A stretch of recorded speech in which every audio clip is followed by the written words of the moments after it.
Hey, Levi, what kind of wedding dowry would you give a father for his daughter? A cow for a cow. I spit on the mic. Jaimie, what is a woman? And are you one? I am one, and I think it'll take roughly an hour to discuss and really lay out what a woman is. Ben, what is a man? And are you one? Yes. If you want to know more about these topics from a biblical standpoint, you should watch this. Or listen. Don't ever do that again.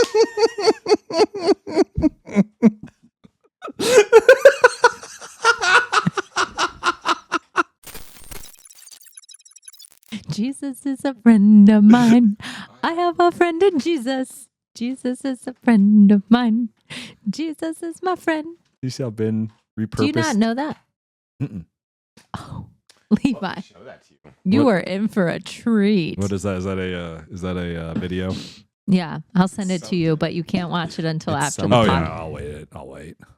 It is. It is something. It's Jesus is a something friend great, of mine. something I have special. a friend in Jesus. Jesus is a friend of mine. Oh my What's it gosh. called? Is it I have a friend in Jesus? I guess. Well, I don't know. Jesus is a friend I of don't mine. know. I was telling Ben since I've started kind of paying attention to what I've eaten, and I'm counting like the calories, the sugar that goes into it, stuff like that. Right. Right. I was stunned to find out how many calories are in a Dr. Pepper at Swig. Oh my gosh. That's a lot. Oh my gosh. You It drink is. 2 of them and it's a meal. It's not even just 2. One has triple the amount of sugar that a adult man should have in them. Yeah, I was talking about calories, but yeah, the amount Oh. of sugar that's in I don't it think is the ridiculous. calories are that big. It's It like could be. 210 calories, like a can. Oh, then yeah, it is. Yeah, You have that's to drink that's too. pretty big. It's crazy. It's crazy. I mean, it's easy when you start doing it because everything just requires a little bit of diligence. Like all you have to do is just check. But when you do start checking what you're eating, what you're putting into yourself, it's bizarre how quick it all builds up. It is. It really is. It's almost like we've been telling you this for years. I figured this out all by myself. So a 16-ounce bottle of Dr. Pepper is 200 calories. How many grams of sugar? I don't have the whole thing up. Hold on. See, that's the That's a crazy lot. thing. Just like the regular, because I know the ones at Swig, it's triple the amount an adult male should have. What would you tell me, Levi? It's not what goes into a man that defiles him. Is that what you would tell me? Yeah. See, that was a little I tongue in cheek. remember That was a little tongue in cheek. That was a little tongue in cheek defending of my bad habits. I'll admit. It was a little tongue in cheek. 52 grams of sugar. Okay, so that is 20 grams more than an adult man should have. Just one of them, yeah. It's a lot. That's so crazy. And can you imagine the people that drink multiple of them a day? I know people who drink multiple a day, and I'm like, Welcome to the Health Podcast. Here we're going to help you get fit, stay fit. You're going to be better than you've ever been. Get spiritually healthy and physically healthy. but for real though, your body's a temple. That's kind of what finally, well, there's several things. One, there were some health scares, but it's one of those things where it's weird because I was talking to Ben about this, the negative connotations of that. Mm-hmm. Like how people are like, oh, now I'm going to have to take care of myself. Now I'm going to have to do things in moderation. But you realize the amazing trade-off when you finally hit it, when you finally have that self-control and it's actually feeling good. Yes. and you forget what that's like till you have it again. Then you're like, oh my gosh. Yeah. And it's like, yeah. Like, I know that saying your body is a temple is like cliche when it comes to like fitness and working out and making sure you're eating right. But Right. seriously though, it's so important because if you treat your body like crap, that one, you're not going to live as long. No. You're just simply not. 2, you're not going to have the ability to do some of the things that God might be calling you to do. Or even just basic things like when I was playing with your kiddos. It's like one of those Right. things where I'd play 20 seconds and I'd be winded. Yeah. And I couldn't do anymore. I'm just like, okay, that's good. I can't, And it sucks because then you're passing up that time that will be very memorable later on. Levi, I don't want you playing with my kids. That would be sad. They'd be like a flying, like, I can't. Do you see my belly? I cannot. Noah, fly today. No mountains. No mountains. But I was just telling like Ben, we were talking about this pre-show, is just even the negative connotations around like self-control. Like how that's a fruit of the spirit, yet we can attach a negative connotation to it of like, oh, great. That's the right word, connotation, right? Connotation. Connotation. Mm-hmm. Okay. There's only one N. Oh, I have two. Well, I guess there's two. You said three. Connon. Connon? You said connotation, and it's connotation. Connotation. Okay. Yes. So there's a negative connotation with self-control because that comes with, okay, well now I can't, eat what I want. It's very restrictive. You would think. That's what people think. Yeah. Right. But it's restrictive. weird because it's a fruit of the spirit, which means that it's something good. Yeah. It's like a gift. And it's not till you have it and can put it into action, like till you realize what a gift it is. Yeah. Like till you're like, I can pass up on that extra piece of cake. I can pass up on this unhealthy meal. I can get out and go and do this thing, that's going to maybe feel rough on my legs, but it's going to feel great afterwards. You don't even have that ability to do that. That's a fruit of the spirit to be able, and it's worth cultivating because the payoffs are huge. You don't see a big change in your life, at least physically, until you have that cultivated in it. Until you have that fruit of the spirit, and it's worth striving for. Yeah. You know what I mean? Because it's one of those things Yeah. where I didn't realize how miserably physically I had gotten until I had cultivated, until I really started pursuing God, really started making the changes and was obedient. And with that obedience came the cultivation of self-control. Mm-hmm. And in that, you're able to do things again. Yeah. And you don't feel like crap. You don't feel like crap. Also, can you kick or kind of brush your cords away at the bottom there? You're precariously close to them. I was noticing you're looking at something. Let me go check real quick. I know I delivered 5 Guys, which means I got free peanuts, and I might have some peanut shells in my teeth. I do not. 5 Guys, burgers and fries. I don't like 5 Guys that much. I think they're extremely overrated and overpriced. They're very overpriced. Well, we just lost that. I don't remember them being as expensive as they are.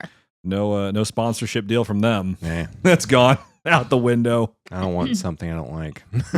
That or they'll be like sponsoring nothing. that, or they'll be like, let us convince you. Let us show you the difference. Come to 5 Guys. Been there. We're gonna hook you up. I'm done. You don't know. They might take you to a special 5 Guys. one where it's actually good. Their fries are atrocious, in my opinion. They're very really not greasy. great. They're very greasy. I'll But tell they you. give you a lot of them. They give you a lot of them, but they're just like flaccid and they're boring. And they don't taste very good. They don't really have much like flavor to them. No, which is weird because it's a whole freaking potato. You'd think it tastes better, but it doesn't. It's weird.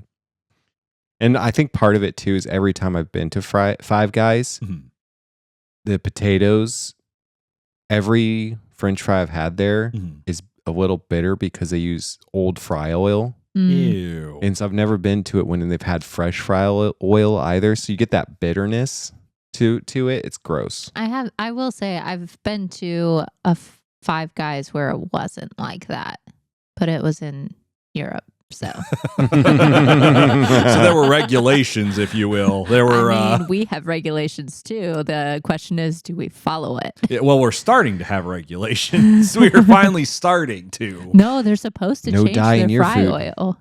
Well, now there's enforcement. Yeah. now there's consequences. Now there's a change in law. I'm gonna go there personally and beat you up. Call me an old man again. See what happens. Dude's jacked though. He'd probably beat up a lot of people. Yeah, you would. Me and Clint Eastwood are wrestled. I won.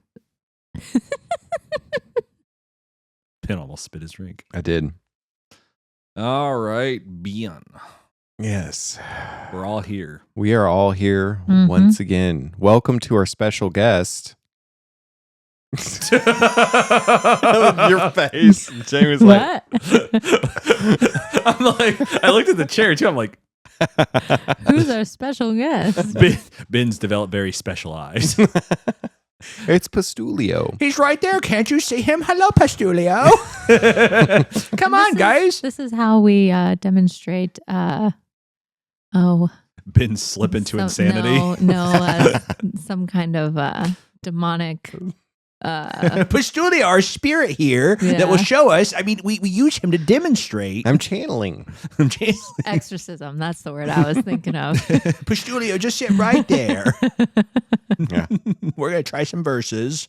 We're going to see which ones piss you off the most. Pastulio's on. Oh gosh. Welcome to the okay. show. That was a weird moment. What? You don't like Pastulio? You don't like Pastulio? No, I don't.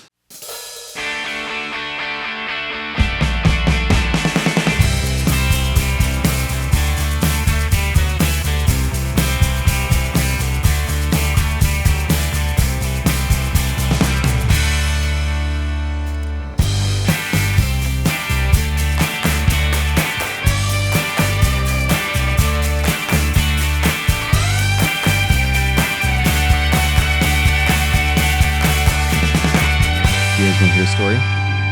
Yeah. So, David and Saul Oh, were at odds. you don't say. Well, Was this pre this is or pre- post this spear is throwing? This is starting to happen, Okay. and people just started singing, "Oh, you know, Saul David, and his thousands. yeah, and Saul David killed and his 1,000. 10,000s. David killed tens of thousands." So is this pre or post spear throw? Or I don't remember. It's probably a little pre then, because I know Um, that's what really ate him up. Was that song specifically? It did. Well, he's like, "Hey, you know what? I want to marry your daughter." Yeah, Hannah, is- right? No, I can't pronounce her name. It's like Michel. Michael? I thought it was Mikkel or something like that. Mikel or something like that. So he's like, "I want to marry your daughter," and his daughter loved him too. No.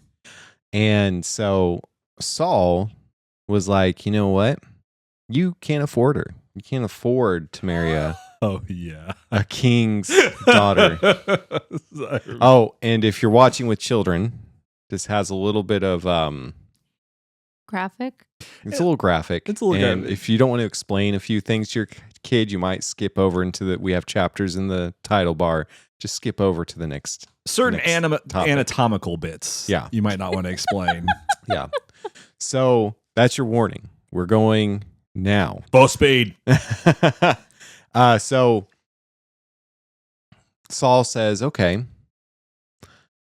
David, instead of paying for her, you can go and gather 100 foreskins from the Philistines and give them to me, and that will be the gift. Then you can marry her." Why Saul did that was interesting too. It says in where is it at? 1 Samuel 18:25.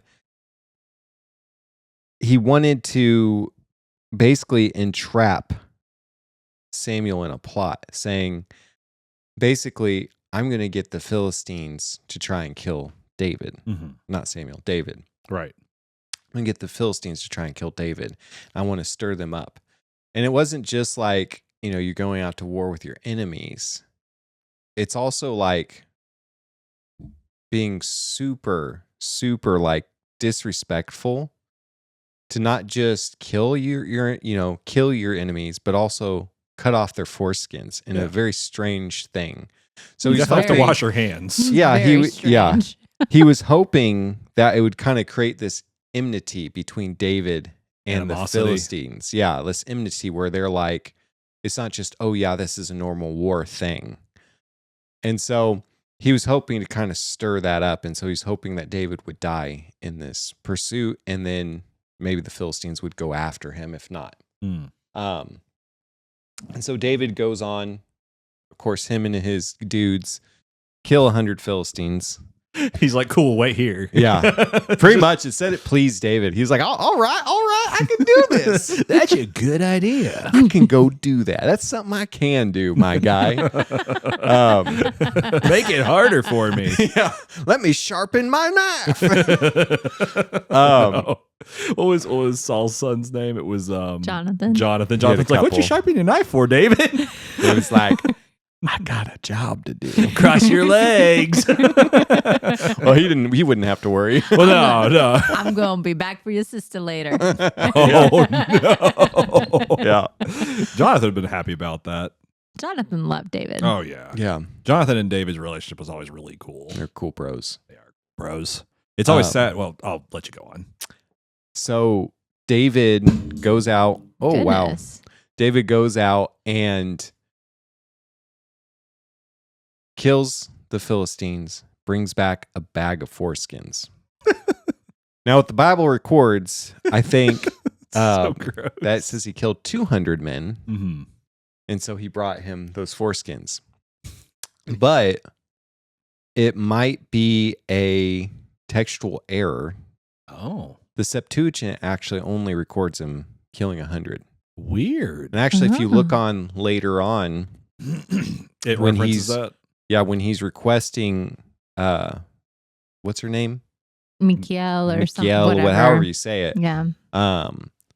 When he's requesting her from Abner, Abner. Abner. You don't listen to our podcast for pronunciation. You okay? don't. We have established this long before. This is long before. We're gonna go as best we can. We can barely pronounce names like Jan. I'm sorry, John. You know, Yeah, pretty much. If you're new here, this is normal. that's when Daniel came Yeah, Daniel, and Saul. David. Saul didn't like it.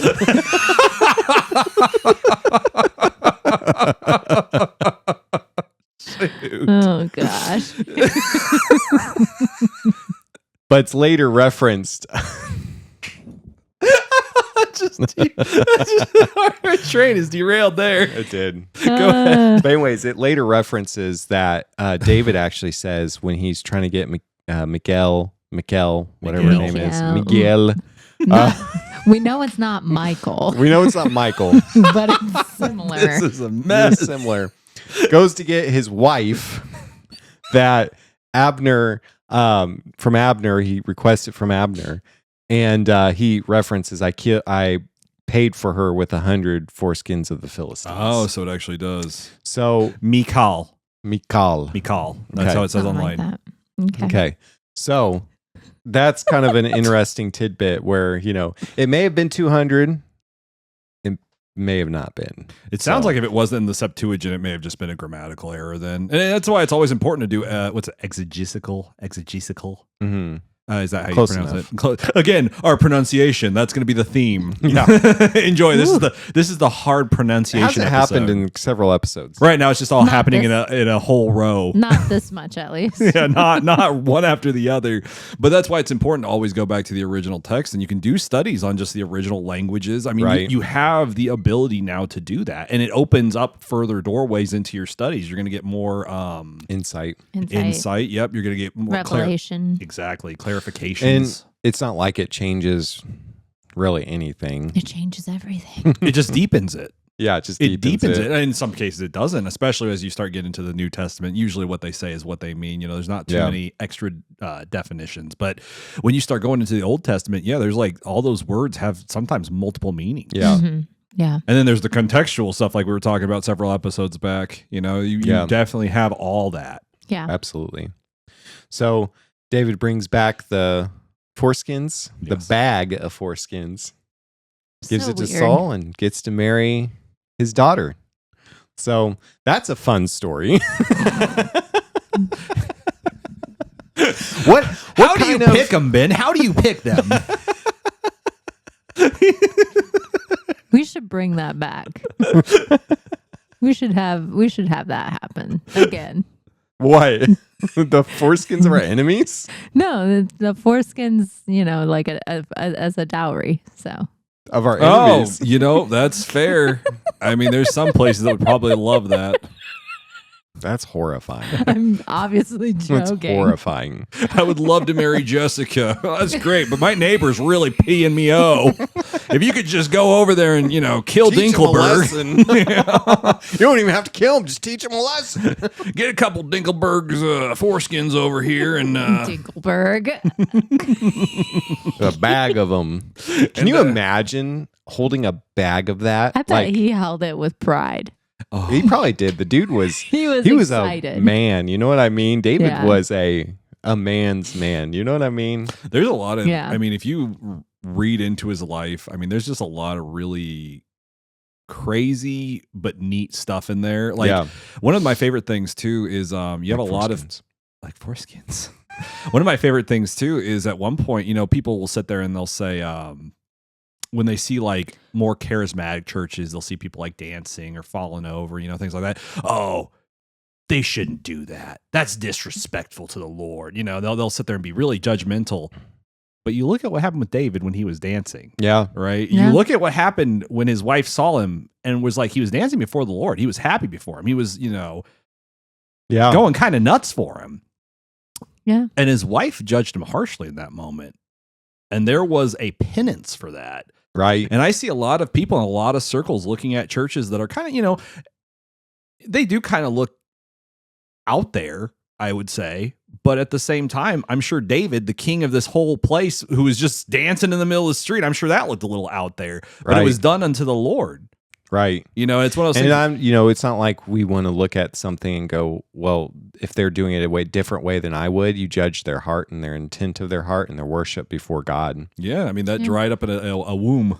Yeah. So you got to be I think that was Miguel too. It was. There's a lot of interesting stuff with her too. Apparently, when Saul tried to marry her off, part of the lore, like Hebrew tradition lore, like passed down, Mm-hmm. was that she actually. Tradition. Yeah, what was it? Tradition. Yeah, tradition, like vocal tradition, Or oral tradition. oral tradition. That's it. Apparently, she never with that guy. Really? Yeah. Apparently, there was like a thing where it was kind of a similar situation to the Pharaoh keeping Sarah. Mm-hmm. Apparently, there was something like that with that as well. The dude was sad though when she went back to David. When they took her back to David, it says he followed her weeping and like just crying. He was like, "Please, please, come back." And then Abner's like, "Okay, go away," and so he had to go leave. Poor guy. Yeah, sucks for him. Yeah. Yeah. I've always been Team David. That guy deserved it. Yeah, he was cool. David was cool. He was a dude. David, yeah. He's a cool guy. David was cool. David Part of- and his wife, Michael. Yeah. hey, I mean, can't make that joke. Yep. Can't. Anyway, I stopped it. good job. Mhm. It was like a sneeze. It was like a sneeze. I know. You get the context. The I did. speaking of a man's man, though. Go. Speaking of a man's man, I've been seeing on the internet. It's kind of blown over now, but you had Andrew Tate being really popular for a hot second. You mean Andrew Tott? Yeah, and his brother, I don't know his name. And then you have the other spectrum of this very feminine man, a manlet, man-child, The new age where it's male. very emasculated too. The Nintendo kitties. So like looking at manhood, what is a biblical perspective on masculinity? Because you hear things like toxic masculinity thrown around. You see people going to from what I understand, a sex trafficker, Andrew Tate, who is spewing all this other stuff about being a man and all this other stuff that sounds good. Some of it sounds good. It entices a lot of young men. It speaks to the flesh. Speaks to them, but then on the other side, then you have these guys who are like Effeminate. just very effeminate and very like it's okay to be this and just very not very odd and strange. Yeah. Yeah, it's really interesting because for women, we have that Proverbs 31. We have a whole chapter dedicated to how women should conduct themselves. So that is well, really and you have like Titus and Timothy, and so do men. But yeah, but it's just really interesting. So continue. but looking at it, I take a swig of my drink. Looking at it from a What would you do? What would you start don't doing know. in the middle? I don't know. I gotta take up a swig of my drink. Now let me start again. Okay, yeah, I don't know what I just had like continuing. a brain glitch. That was weird. we heard in that moment we saw a visual representation of Ben's gears turning. That's true. It was an exact. is It was an true. exact representation. It was. I need to take a drink, so let me start.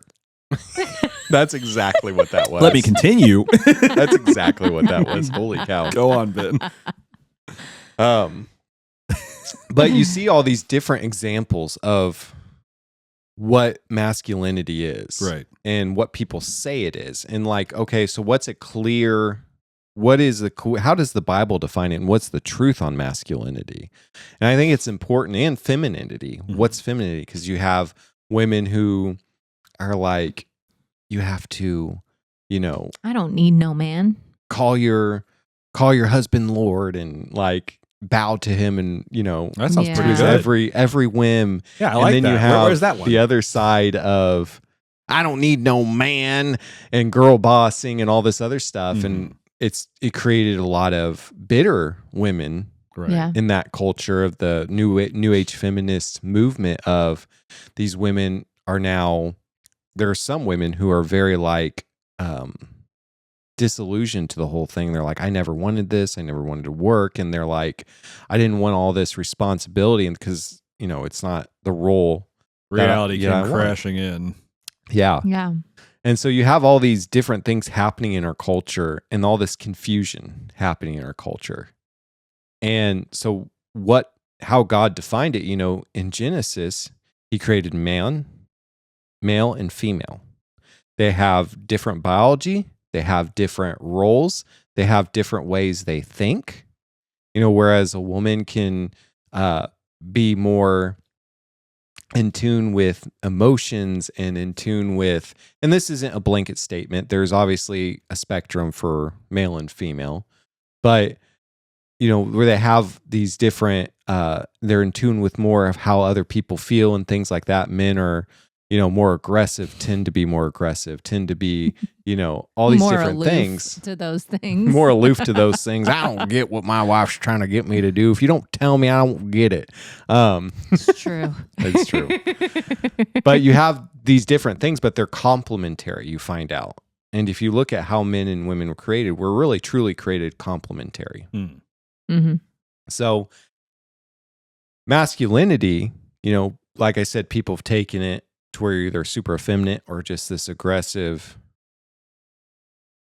I don't even know, like hyper toxic masculinity is used a lot and stuff, but you're just this alpha male type thing. Right. And which you can always tell those guys too, because I watched there was a debate with one of those guys, right? Mhm. And the other one's like a family man.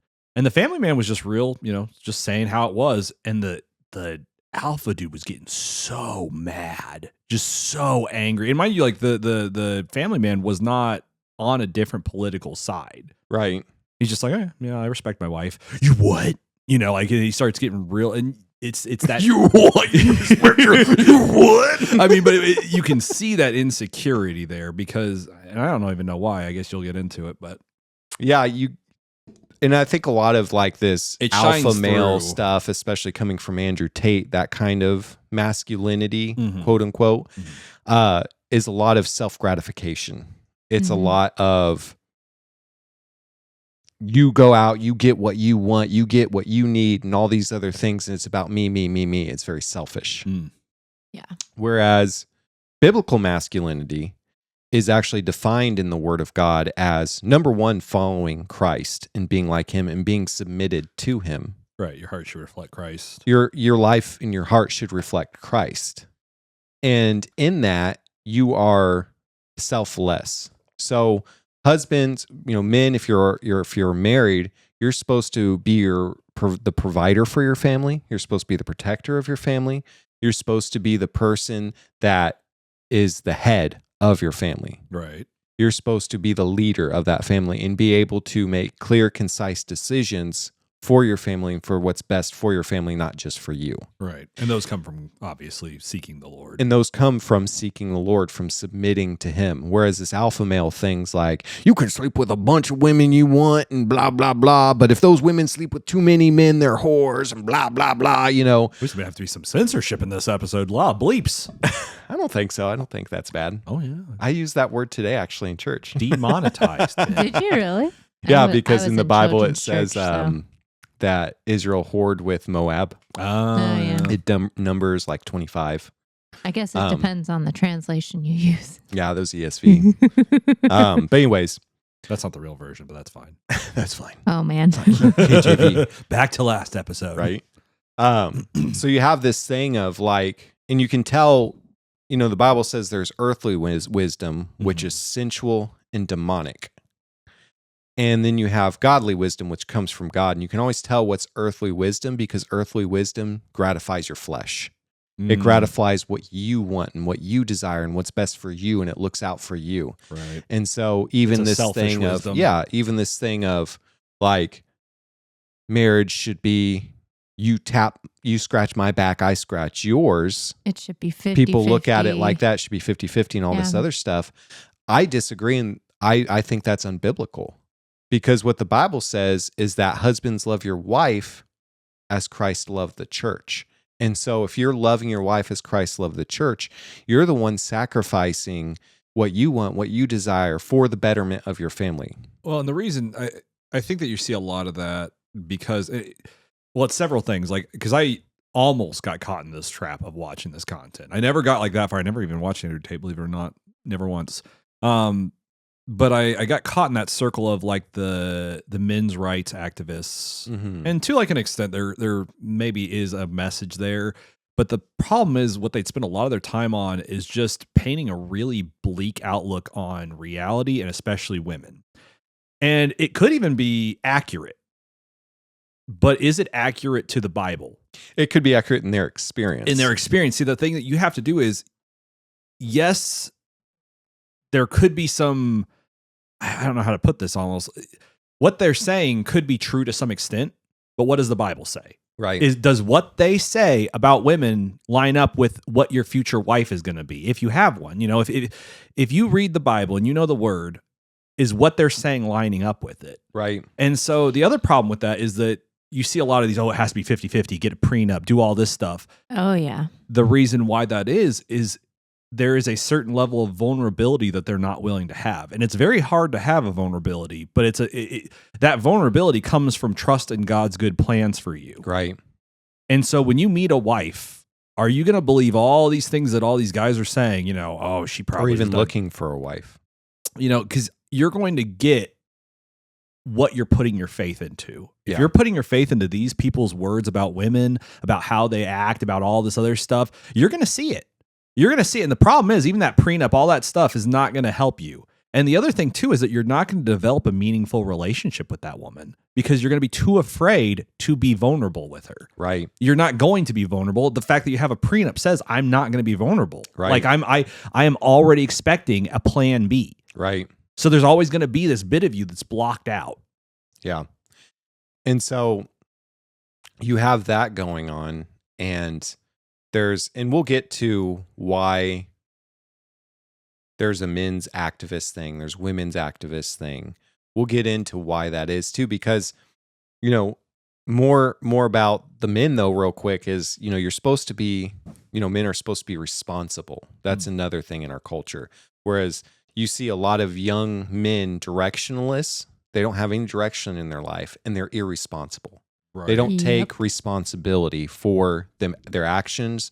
They don't take responsibility for anything. So when it comes to moving on in life, they don't move on in life because there's no responsibility taken to actually move on. Well, and it's hard too because our society is geared in such a way where there are very valid excuses to not be responsible.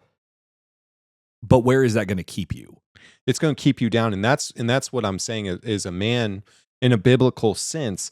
You know, he's supposed to be courageous and strong. We joke about David being, you know, man, but if you want to look at something that is holding you back, his situation's a good situation to look at. Right. He didn't give up and just go do nothing, roll over and go, well, I guess I won't be king. Right.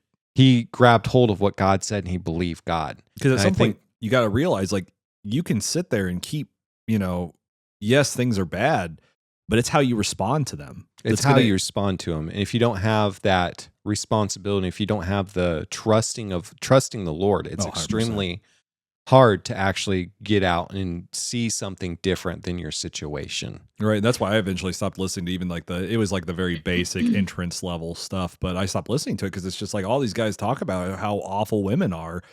And at some point, that's all I'm going to see. I'm not going to be able to trust what you feed is what you. Right. And you're not going to be able to have faith for what God has planned for your life if all you're doing is filling it with other people's previous experiences. Right.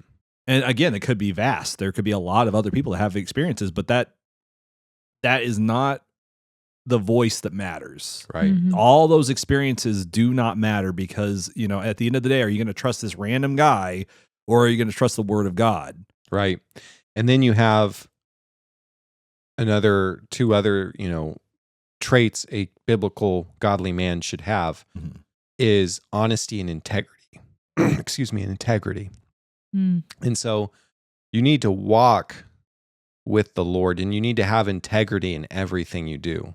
That's a mark of someone who's actually a man. Go ahead and define integrity. They have integrity. It's doing the right thing when no one's looking is the best way I would describe integrity. That's a good way to. Yeah. That's a good way to. When define no it. one else is looking, when you don't think you'll be caught, you still do the right thing. Yeah, so it's what's in your heart. Yeah, you do what's going to benefit not just you. Right.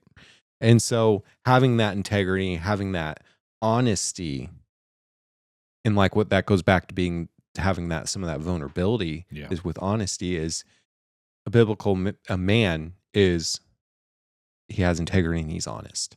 And it's not easy being vulnerable. No, it's not. It's definitely not. And There's a learn certain that level. more when you do get married. And you learn to be vulnerable, even you have to be vulnerable in everything. So, Yeah. Men are called not just to be these rager, strong alpha male. You should take care of your body. You should take care of yourself, of course. But you're also called to be responsible. You're called to be compassionate. You're called to disciple your family. You're called to protect and provide for your family. You're called to integrity and honesty. And you're most of all called to honor and serve the Lord. How would you say, because now I'm kind of thinking about it, because our society definitely is geared around making men less vulnerable, just for the fact that if you, even air something, oh, man up, you'll get a lot of men's problems are either underplayed or overlooked. So how would you cultivate that vulnerability to really allow yourself to be open and because it's weird. I think that you have a lot of people that are trained to be closed off. Yeah. It's really sad, actually. A lot of men don't even have a good friend. Yeah, no. And really I think one thing is having someone who you are accountable to. Accountable to. So someone who is there, who you can go to, whether it's your pastor, a spiritual leader, someone you trust, or a really good friend, someone you trust who's spiritually sound, who can give you advice and say, hey, I'm struggling with X. I'm struggling with Y. I'm struggling with whether it's, alcoholism or I'm struggling in, this or that. And you could be even your spouse, but having someone you can be accountable to. Because there's that vulnerability of revealing There's that vulnerability of going, you know what? I shouldn't hide what I'm trying to do. And if I need help, I can go to someone and get help. Okay. Yeah. And so having accountability to someone is very important. That's interesting. You wouldn't think that those would be tied together. Yeah. And really having mentorship is a really good thing. I think it's a lost thing. But having someone to mentor you in faith, mentor you, if you don't know, someone who's walked in that season of life that maybe you're going into and they've done it well. Right. And finding someone who's done that well and making sure you're getting advice and you're getting sound, godly advice from that person. That's interesting. Is one way to cultivate that. it almost sounds like this, because again, I haven't watched Andrew Tate, but it sounds like that is a weird inversion of mentorship. It is. You're getting a mentor. Don't get mentorship online. It should be someone who you know. The Bible says, know those who labor among you. So it should be someone you know, who you trust, who you see the fruit of their life, not just what they tell you online. I don't want to go too many other places with this, but it almost sounds like that would tie in with the loneliness epidemic. Yes. Where you would have people that go online to seek out, anything they can to figure out how to live because they're just completely lost in it. Right. That is a huge problem with men, loneliness. And so getting connected to a good group of men, a good church that have good men in it who will take the time to mentor you if you're a young person watcher, even if you're older. It's not too late to, if you go, I don't know, I've not maybe walked through some things very well. Maybe I need some help figuring it out. Right. There's nothing wrong with that, and you shouldn't be ashamed of that. It's that accountability, and it's that responsibility to seek out when you don't know something, to be man enough to say, I don't know. And that's a big thing with men is pride. Is I don't need to read the manual. I don't need to ask for directions. I don't need to ask for directions. I don't need to ask where that's at in the store. Yep. Just this pride, I think, is one of men's kind of downfalls. It's something a lot of men struggle with. Not me though. Not Levi though. I could say something, but I won't. It would have really burned you. Don't do it. Don't do it. Don't do it. That's my job. Yeah, that's your job. But and then we get into femininity. What's a biblical look at femininity? Like, what does the Bible say about being feminine? And you get, again, the whole spectrum of. Last I read, it said, cut your hair very short and dye it green. Get a nose ring. Oh, yeah. A lot of tattoos. No, just kidding. Split your tongue. Oh, gosh, that's gross. That's the new trend. Have you guys seen that? No. I've seen people like split their tongues, but I didn't know that was something catching on right now. It's starting to catch on again. It's bad. Ugh. Well, let's talk about biblical. Yeah, I'll back off this. I don't know. Back off that. No, but you get one side of it where women are trying to, I've noticed, go back to this traditionalism of trad wife. Go back to traditionalism and go back to those things, which, traditional, I'm not going to dog on that or anything. It's a little more in line with than going the other way of being, girl boss, super masculine. I'm basically Ray. And being this independent thing. Right. One thing for men and women, God didn't design us to be independent. That's what always got me. That's what always got me too, because it's like you get all these people who put a focus on being independent. It's like everybody needs somebody. If you don't have anybody, you're either not in a good spot or you're a very unpleasant individual. Yeah. Yeah. But which isn't to say about the people that just don't have friends. Sometimes it's just the unfortunate, right? That's the sad thing. Yeah, but the Bible does say if you want to be a friend, or if you want a friend, be a friend. Mm-hmm. Does it really? That's paraphrased, but yeah. I haven't heard that verse. But femininity, you could look at it and like, what is biblical feminism?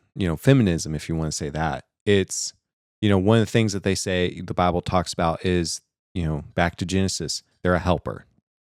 You're a helpmeet. And that's not Eve was taken from the rib, not as someone who is below Adam, but equal.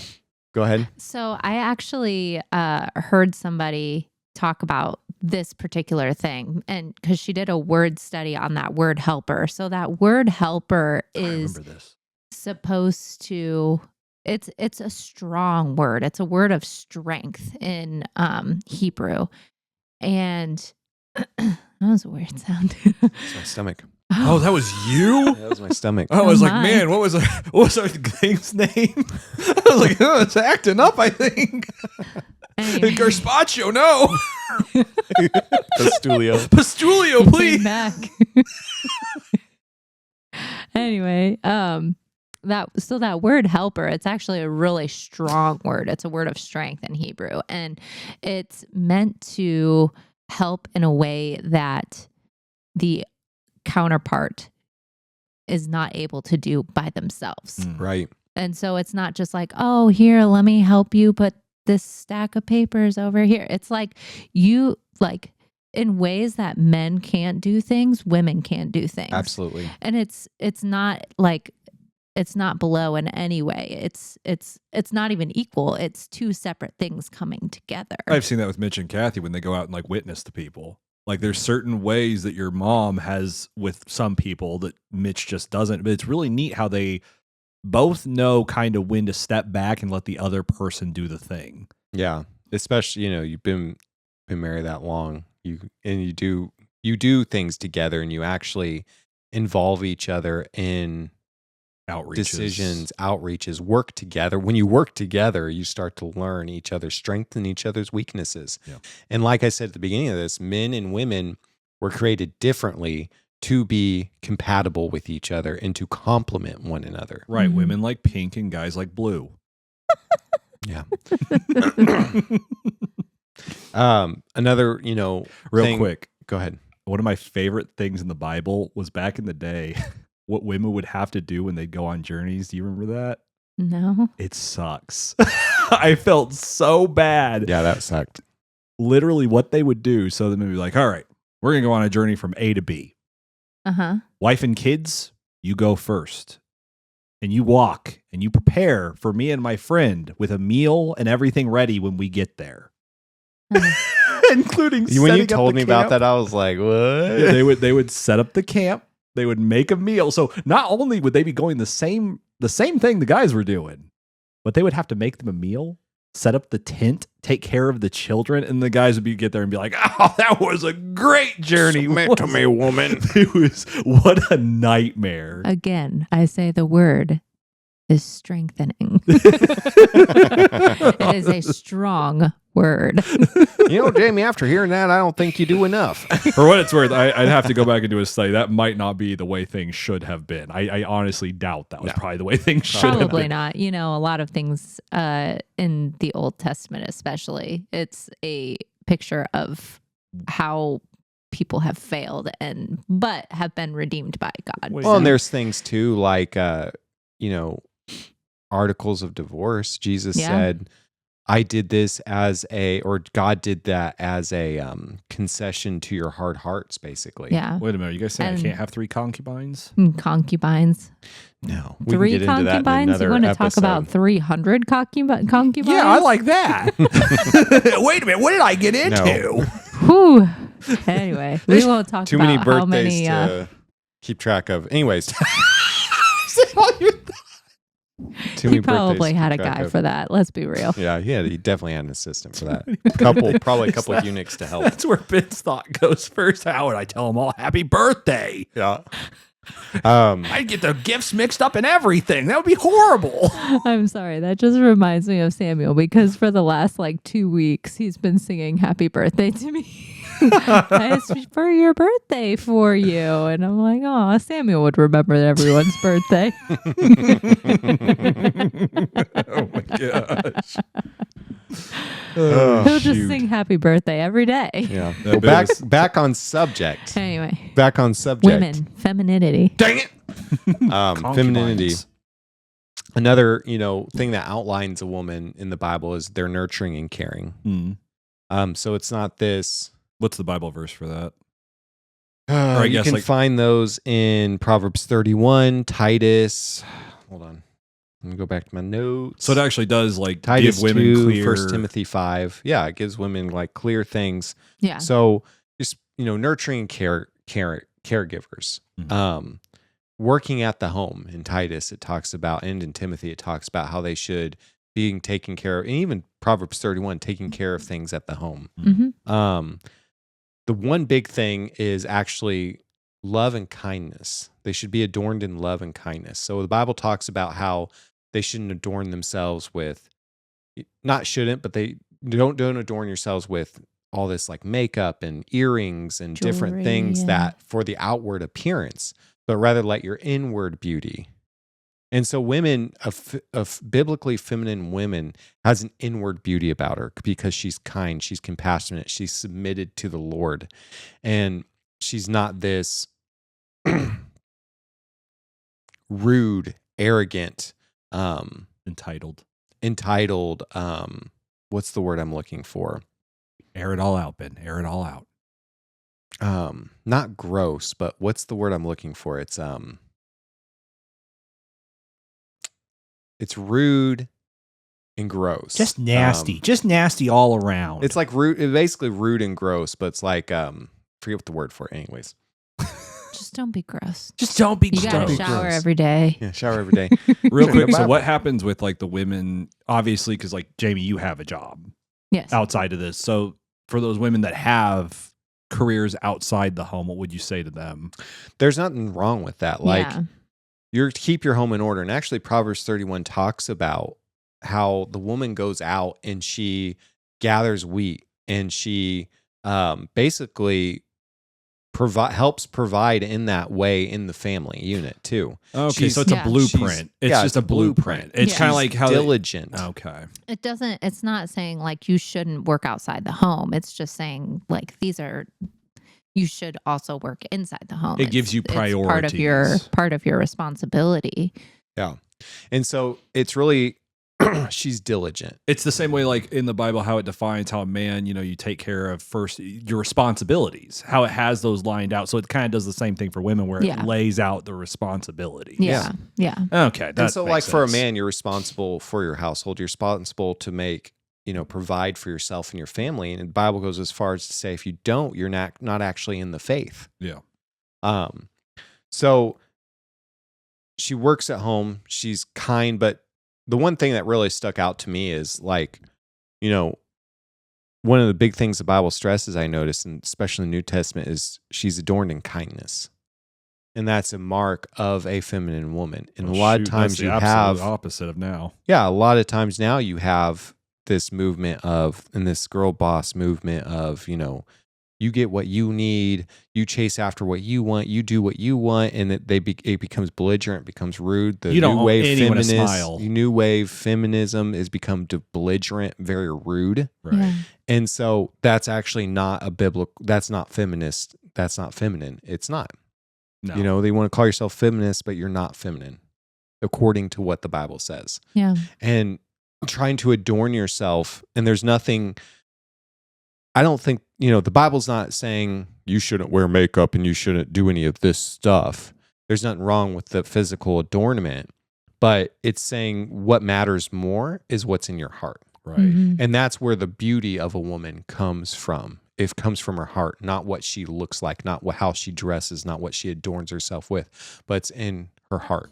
No, because that is actually very attractive. Because I remember there was this video of this lady who I wouldn't conventionally find attractive, and she was debating this other guy on scripture, and you could just tell she knew her scripture. And the guy, was trying to make all these concessions and talking down to her, but he was trying to make like concessions about like what you would do at a if you would go to a gay wedding. Biblically, if you're allowed to go. And he was trying to basically make any concession he could, but it ultimately came down to he just wanted to be accepted. Right. And she was calling him out for that. And I'll tell you, her attractiveness went up tenfold. I was like, that girl, I like her. Yeah. But it literally, it just was the biblical knowledge, but you could see that there was good there. You Yeah. could see the inside. You could tell the heart. Yeah. And I should say, just not conventionally attracted to me. She was perfectly fine. But yeah, well, everyone has different taste. right. But you see, like with women and like being feminine, there's this inward beauty that a woman has. Yeah, And radiates. obviously God did make women like physically beautiful too, and very physically attractive. You're welcome. And yeah. And so like there's that, but like more so it's the heart of the woman. And that's one thing that really attracted me to Jaimie was her kindness and her love that she had for her consumers, because she used to work for people with disabilities. Right. And her love and her kindness towards that. And I remember actually one day specifically, we went to a Mexican restaurant on the West Side, and the way she took care of her consumer and the way she cared for her, I was just like, this woman is incredible. She would be an amazing mother, how she cared for her consumer. And I knew she would be an amazing mother, just how she would care for our children. Right. You saw the future in her rather than like how most people nowadays, they just kind of see what they can get there. See a piece of meat. Pretty And much. they see it like, how can I sleep with them? And what can I get out of them? And that's that toxic masculinity you hear about. And that's, what that is. But what Satan has done, God defined these things and he made these roles. And I'm not saying a woman should only be at the house, that a woman, a man and a woman, have to be married to be a man, or a woman to complete their roles and things like that. That's not what the Bible teaches either. Mm-hmm. What does it teach on that? It actually, Paul said, I'd rather you not be married. And people take that as, well, it's better not to be married. Mm-hmm. That's not necessarily true. He's just saying, for some people, they're not called to be married. Right. Because if it was better for people not to be married, then the mystery of Christ and the mystery of God, Christ in the church wouldn't be revealed. So,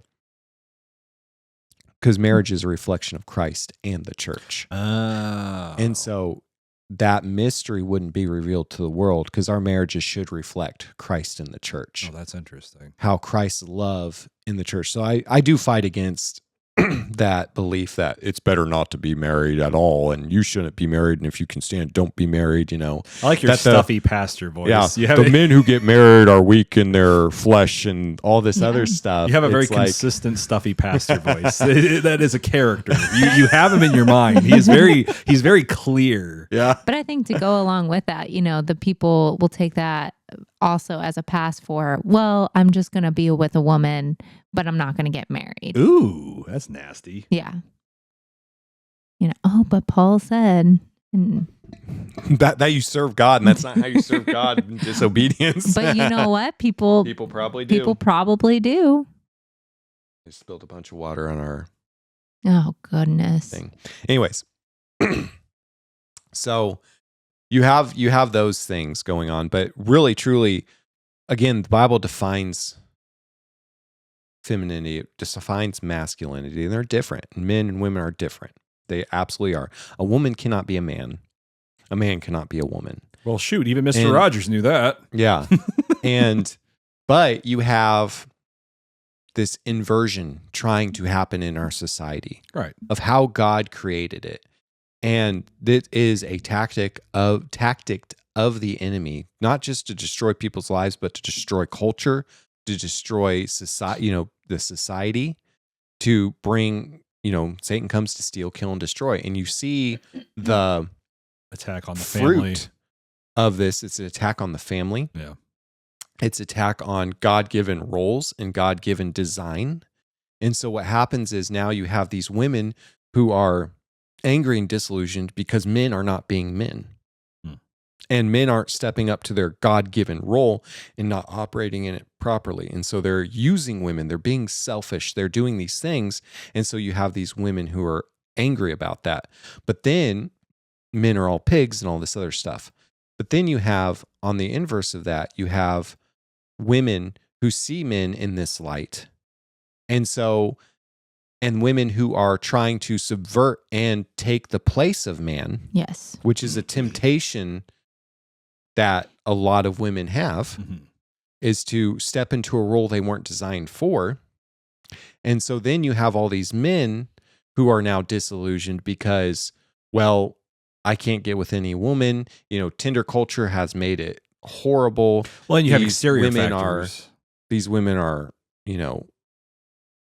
words I've heard is used up and all these other things are not traditional. Mhm. And so you have these men who aren't being men stepping into the role because women are trying to step over them and take that role. And then you have also men that have because they've not stepped into their place. It's created this weird back and forth and cyclical cycle of destruction, hurt, and just an overall dysfunction in our society and in our life. And that's exactly where the phrase the future is feminine comes from. Like that what you just explained, the women trying to step into the role of a man, basically. Well, you also have other factors factoring in too. It's not just this battle of the sexes, but then you have something that really agitates it, which is the media. You have the powers that be. They're sitting there with a vested. Satan. Exactly, it is. It's the airwaves. I mean, it is Satan using people in places of power to disrupt the natural order of things. Right. And what happens is, so you have these, policies in place that will try and prioritize groups over others. Mhm. They'll try and disrupt. You have media that tries their best, absolutely, to disrupt and destroy gender roles, to confuse, especially after children. I mean, they'll openly admit it, some of them. So not only are you having this battle of the sexes, but you're having an entire system that is built around agitating it. And then you also have, on top of all this, you have certain very powerful people talking about, what did he say? Social birth control. He wants to get the birth rates down. So how do you do that? Well, you make it, you make it unprofitable to have children. That's a big one. You make it very financially difficult. 2, you attack, you agitate this. You make men and women hate each other. That way, now you have a social form of birth control. You have these groups that never want to touch each other. You inspire them to lust after the same sex. Well, now, again, you don't have to have birth control. You don't have to control the population sizes. So it's just like you have that battle of the sexes, but on top of that, you have Satan using the power in place to agitate the whole thing and make it so much worse. Well, and I think that, you talk about the root core of those things, Mhm. and it's not just like, okay, well, we're going to do this to cause birth control and all that other stuff. It is Satan's move to destroy what God intended and to twist and pervert what God intended and what God had made. Right. Yeah. And so it's this twist and this perversion. And that's why you see so many frustrated groups of people. That's why you see so many, you call it the battle of sex. I would say it's a battle for society, because if you step into your role and, you take care of your family, family was first under attack. Yeah. And you take care of your family. If you don't take care of your family, what happens? You have children that grow up that are dysfunctional. Yeah. That are, they commit crimes. They can't function right in society. I just watched an Instagram video of this girl who's been working at Amazon for 3 years, or from longer than that, but in the past 3 years, she says, well, I can't get up in time, so I go in. I'm supposed to be there at 7:30, and I get there at between 8 and 1 p.m. every day. And you have people who can't function. She's like, well, I'm just tired. And you have all this stuff. So you attack the family unit, and then that grows people up who are dysfunctional, Right. who don't know the Lord, who can't function in a society. And then those people have kids. And the more you propagate that, the worse society becomes. Things start to fall apart. Things that shouldn't have been let go in society get let go. Then you see people coming in and say, well, your children actually you don't have say over what your children can and cannot be educated with. Right. You don't have a say whether what, gender your children are. The parents don't. God does. Period. But parents have the right to educate their children how they see fit. And so, but you have all this stuff, and it's trying to rip apart this family unit, because that was the first institution God created, was family. Right. And it's been a long time coming. It's been a plan that has been in place for a while. Yeah. And, just going off of what you said that,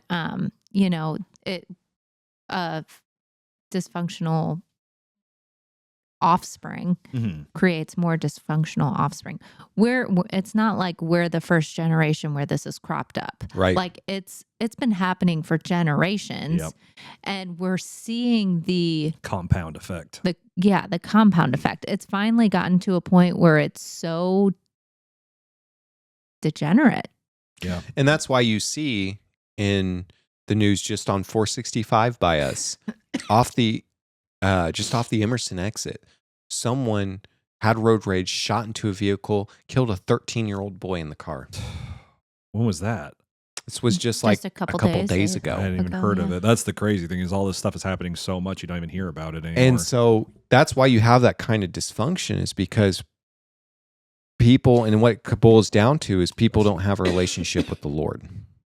And when you don't train, and as a man, you don't train and disciple your children, those children are not going to grow up healthily. right. They're not going to grow up. If you take a look at a plant, if you're not watering that plant, if you're not taking care of that plant, making sure that you're caring for it and nurturing it like the mother should be and the father should be protecting it, it's not going to grow up properly. It's going to get strange.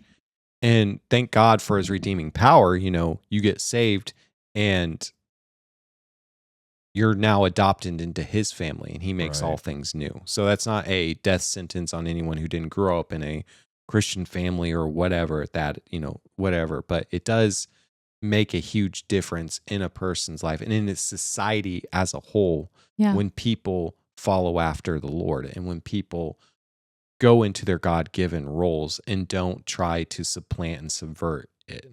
Right. You're the only one that's going to make things not you're the only one, but if you are not sitting there making a change for God in your society, you're never going to see it change. Mm-hmm. If you're not going out and even just taking the steps that God gives you to see your own life change, it's not going to change. It starts with you, and you have to sit there and really take it and run with it. And that's taking responsibility. Absolutely. Yeah.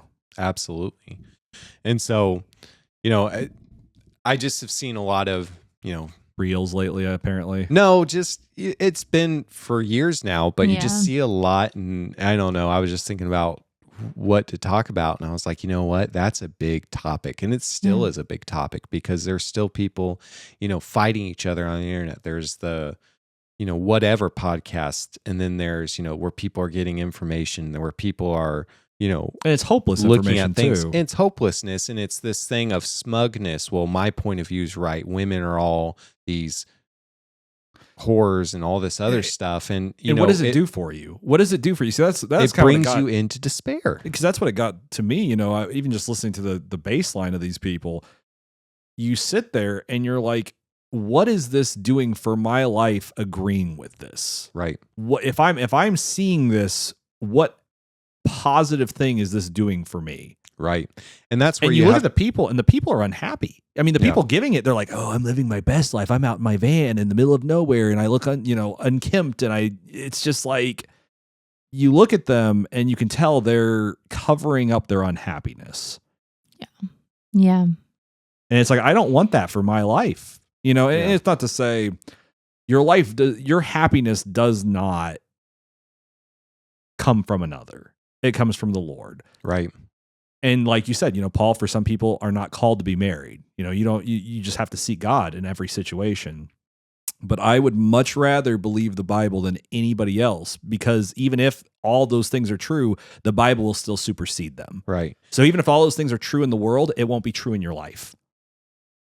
Yeah. And I think that you have to really take what the Word of God says as truth. And so, it's one of those things, if you feed yourself, like we were talking about, if you feed yourself with that kind of stuff, you're only going to despair. You're only going to be upset with the way the world is. Right. Rather than if you get your hope from the Lord, you actually can see hope for a future. Right. I mean, And what does the Bible say? If you have a desire to be married, what does the Bible say about that?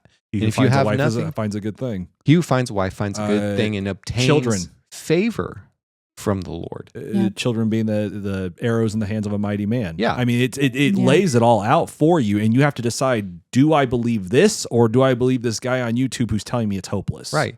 And this thing of, in the feminist movement, well, children are a burden. Oh, and the single woman who is happy, you see her, making the reels like, oh, I get to go, get up at those are twisted. Get up at 9 a.m., sip my mimosas, and I'm so happy. And it's like you're inversing and you're taking a natural thing, a natural God-given thing, and you're saying it's not good and children aren't good when the Bible says children are a heritage from the Lord. Right. Yeah. They're a blessing from the Lord. So that's in and of itself, it's a hedonism to say children aren't a blessing, because they actually are. And if you Yeah. look at your child as a curse, or if you think your children are a curse, you're going to look at your child as a curse. Oh, You're not going 100%. to look at them as a blessing. 100%. And it's not to say that singleness is a phase of life to despair, or that's a season of life where you should take it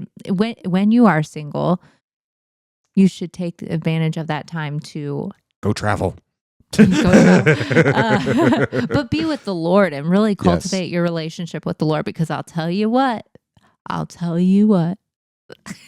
you get in a relationship and iron sharpens iron, but Right. boy, sometimes that sharpening hurts. Well, it's like those people who Yeah. try and find, like, they're like, oh, well, the right girl would fix me. Or, you do see like a lot of people who look at relationships as the thing that will fix them or make their life better. You need to be sitting there and be prayed up and ready for it.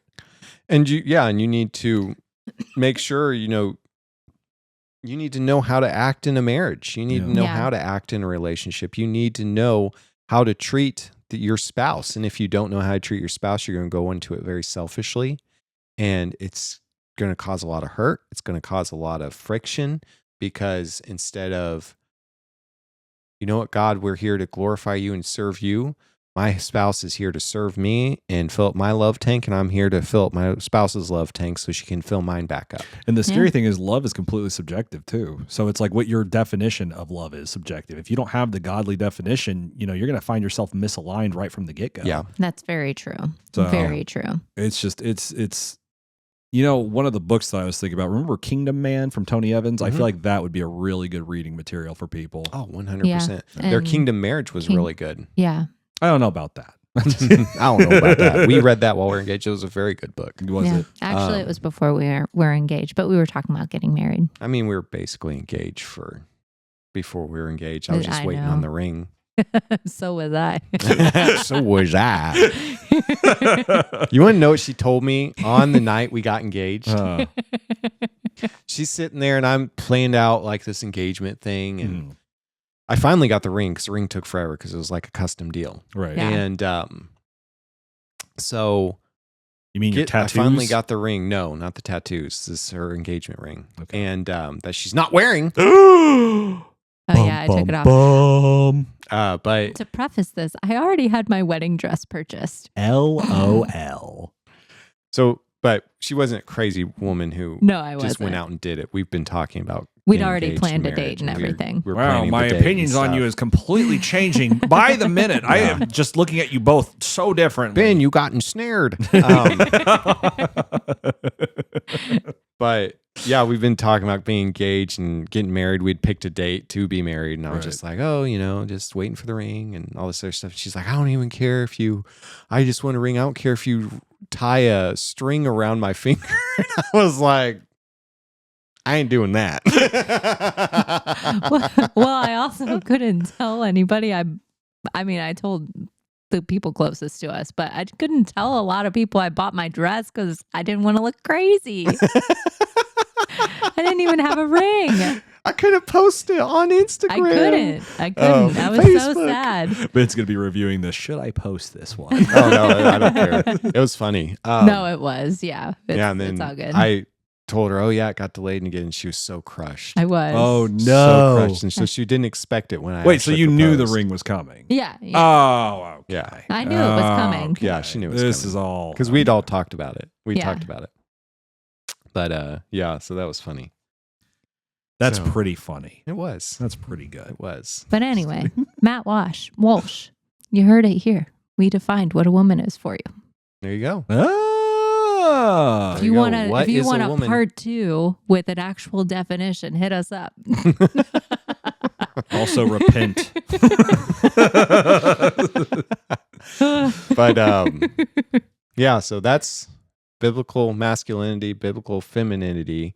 It's obviously a bigger topic, and you could go a lot more into it. A But very uncomfortable topic. very uncomfortable topic, but I think it's an important topic because, like, you see all this stuff on the internet, and you don't really see a voice out there that says, "Wait a minute, Well, you golly gee. you either get a alleged sex trafficker, he probably is, or you get this very strange other side of it that's very effeminate. Like if you're a man, like you should have emotion, feelings, things like that. But Don't wear a skirt. yeah, but also like your emotions shouldn't control you, Yeah. and you shouldn't be including rage. including rage. But those emotions should not control you. And Emotions are a wonderful servant, a terrible master. yeah, Mm. exactly. And it's you get, oh, my feelings are hurting, and all this other stuff. It's like The Bible even goes into how your feelings can literally be placed there. It's one of those things where they can be very deceptive. Yeah. And they can Yep. change In an instant. absolutely in can. an instant. There is a horrifying story of the Bible where an instant changes an entire love into a hatred. Yeah. Yeah, that is a nasty It's a story. nasty story, but it's scary. It definitely puts into perspective how fleeting emotions can be and how they are the worst of masters. Yeah, absolutely. So if you're watching this, maybe you are. I wanted to talk about something. What time are we at? We're in hour 16. Is this going to be a very special hour, 30-minute episode? Sure, why not? Oh my It's God. just going to be kind of quick. You'll have you'll have to listen on 3 drives instead of 2. Ooh. 3 drives to work. I wanted to talk about American Idol. Oh yeah. We can talk about it for a minute. So, American Idol, Levi, did you know this? They had a 3-hour worship session. I did see that, like a little bit. I saw a clip. I didn't know it was 3 hours. That's really cool. They had all 20 Broke out. participants were all the contestants. They participated in it. Yeah, it just broke out. No, I don't think it just Including- brought out. It was planned. No, it was planned. Was it planned? Or It was. was an am I planned. thinking of Easter another thing. thing then? Maybe. Probably. But all 3 judges participated. They all sang their own song too. Ah. And Brandon Lake was there, and Jelly Jelly Roll. Roll, and Luke Bryan. Oh wait, Luke Bryan's one of the judges. Sorry. Simon But, Cowell. But Probably I not, mean, no. I just thought that was really cool. I know it was a few weeks ago when this goes up, but I just think that was really cool because you don't see that. You know what I mean? Like, Yeah. you just- It passed all the whatever, all the things that you have to pass through to get an episode up and everything like that. It was really cool. I mean, that's one of the things that Mitch, your dad, had talked about, was it would be a battle for the airwaves. So perhaps we're even starting to see that in a more, because I even Literal took that as like a spiritual sense of you just need to actually, and it's hard because you don't want to give the word of faith movement has such a weird history to it. But if other people are not afraid to speak evil, why should you be afraid to speak good?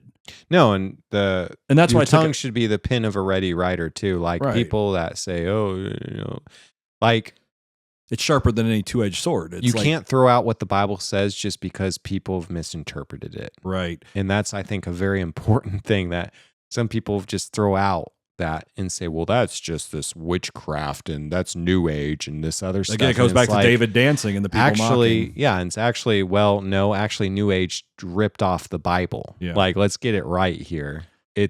I wholeheartedly disagree with that. Right. But it's because people take and they want to swing so far another way, they discount the Bible. Yes. But it's Yeah. interesting because it's like how you were saying, I thought I took it more of as like a spiritual, metaphysical thing, but it sounds like it's actually happening in a very literal sense. yeah. Well, and even King of Kings was in the theaters. Oh, yeah, like yeah. And it did really well. It did really well. It beat out, it was apparently it was a Korean animation. I didn't know that. And it it was beat through out, Angel Studios, though. yeah, it was wasn't through it? Angel Yeah. Studios, but apparently it was a Korean animation and it beat out the top Korean animation, which was a Parasite movie. Oh, okay. And so it was the top Korean movie here in America, I guess. It's like So- people are desperate for hope.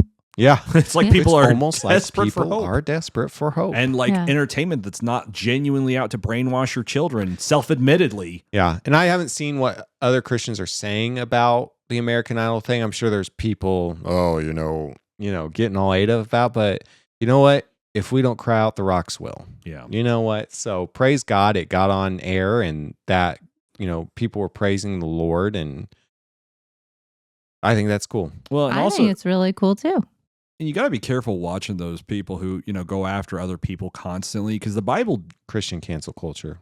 it literally is. The Bible, It's Gossip Girl. it is Gossip Girl, because the It Bible is. tells you. I'm so ate up with it. It's Gossip It Girl. lays it out on how you are supposed to deal with people that you have disagreements with, especially in the faith. It says to allow for some, concessions with the brethren, especially new brethren. And then you have people who will get on there and they'll go after new Christians who are just trying to do something for Christ. I know it might not be perfect, but they're trying. Right. And it's like, what are you doing?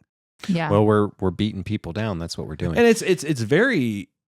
I wouldn't want to. It's like answer that for one it. girl who was an OnlyFans. Yeah. Yeah, I know who you're talking Yeah. about. Well, there's also that like witch her, who's like a Kat singer. Vaughn. That's Kat Vaughn. Yeah, and they're going after these people. It's like they're going after them because they're baby Christians. And they're like, hey, I'm giving my life to the Lord. And it's like, it's just these people go crazy. And like Russell Brand is another good example of that, where, you go after people and it's like they're baby Christians. Brian Head and Welch. They're trying to, please the Lord, and they're trying to find their way. And, no one does anything perfectly, but you get all these, people gossip thing go on. And I remember the it's drummer just a from Christian gossip circles, what it is. And these people petting themselves going, look how much I know of the Bible and how accurate I am with my theology. And it's like, calm down. Yeah.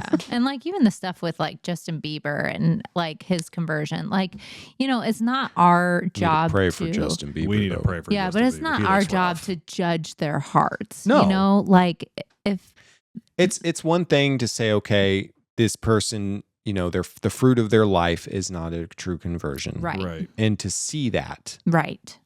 it's a whole nother thing to stamp out a plant that's trying to grow. Yeah. Yeah. And I think that's what happened with Kanye. I'll be straight up. I think that Kanye had a genuine moment there where things were starting to kind of look bright and then just derailed. I don't know if it was the other Christians. I'm straight up. I think he was. I don't know if it was like all the way, but I think that he was getting there. I don't know if it was other Christians Searching, maybe. Yeah. I don't know if it was other Christians or his handlers that derailed him, but one or the other. And it's like you see this, and like I remember Brian Head Welch. He was the lead drummer for Korn. He'd cuss, because he was fresh off of it, and you'd see Christians go after him. Yeah. And it's the most sickening thing. And it's like someday you're going to have to answer for that. And I certainly don't want to be the person who squashed out someone's faith when they were coming back to Christ. Right. Mhm. Or I don't want to be Christ, yeah. I don't want to be the person who didn't speak out in love and wanted to be right and wanted to get likes and views. Like there's going to be forgiveness probably, but you're going to have to answer for that. Yeah. And I don't want to be the one that has to do that. Like I have to sit there, and I'm even careful about what I put out in drawing, what I put out in saying, anything online, because it's like other people are the goal. Right. I'm not here to hurt them. Right. And there's a lot of that. There's just a lot of people that are like, well, my theology is the right way. And Did you go to them in private? Did you go to them in private? Did you what try I and talk with them? say is, I'm right, and it's just sad, I think, that there's that out there. And again, there's a difference between seeing fruit, calling out, Calling out what's not biblical. what's not and- biblical, and saying, okay, Yeah. this isn't of God.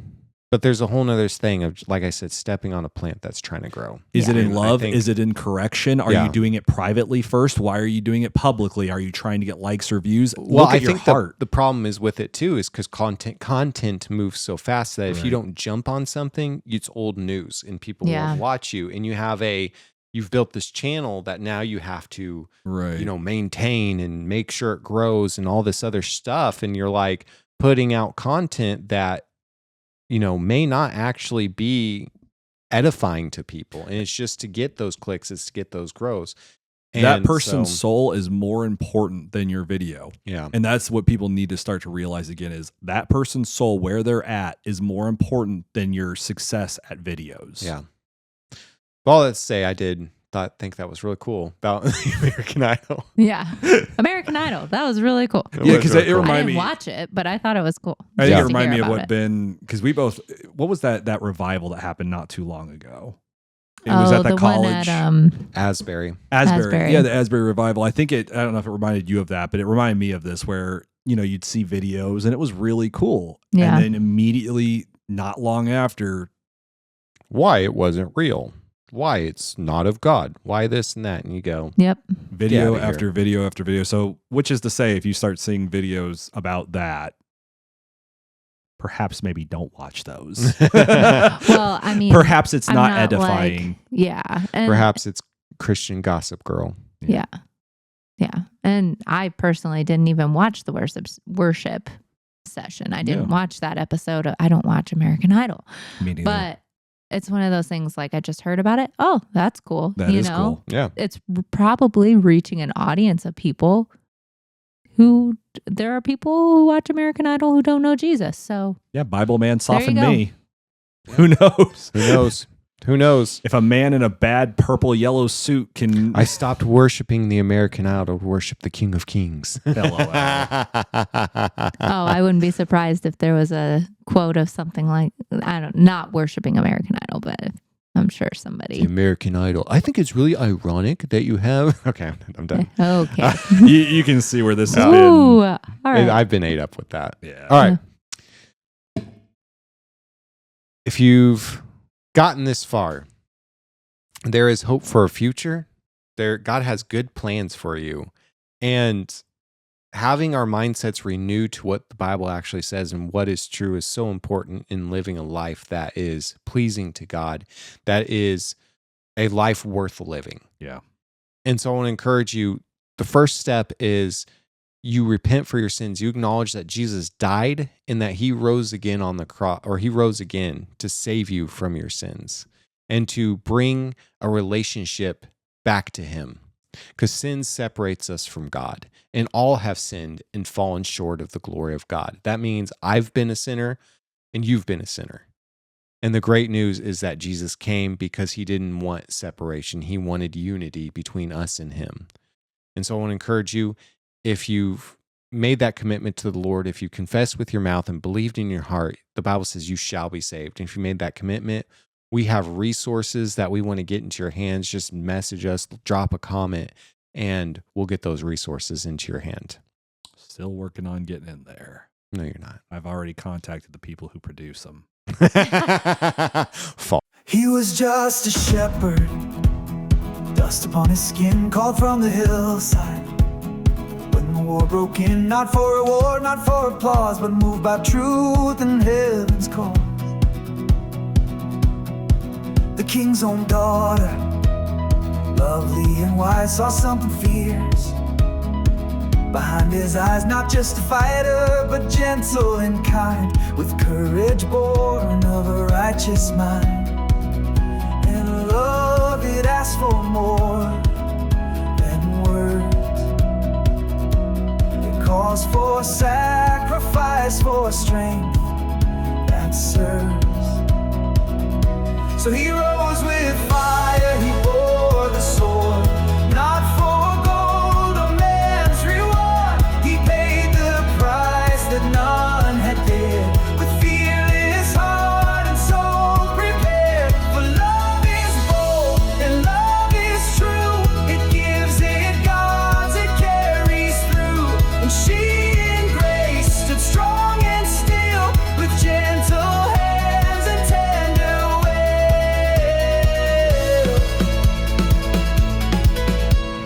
Michal, daughter of a crown and throne, grew up in courts, but not alone. Her heart was soft, her spirit bright, a quiet flame, a holy light. She saw in David not just might, but steadfast love and sacred right. Not one who ruled with iron hand, but one who'd rise then humbly stand. For God made man to lead with care, and woman's beauty is in her heart. So he rose with fire, he bore the sword, not for gold or man's reward. He paid the price that none had dared, with fearless heart and soul prepared. For love is bold and love is true. It gives, it guards,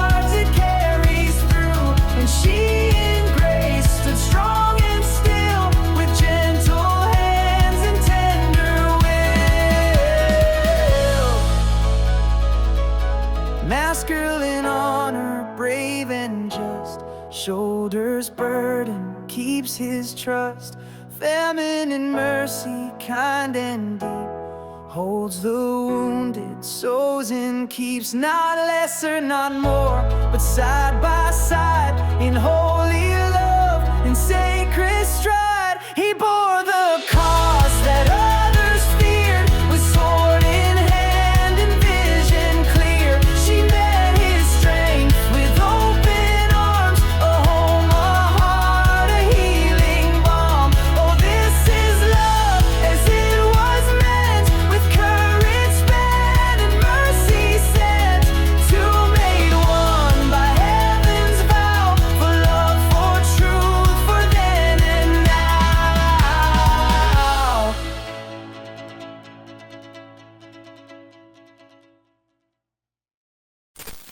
Jaimie, Let's, do you know what a woman is?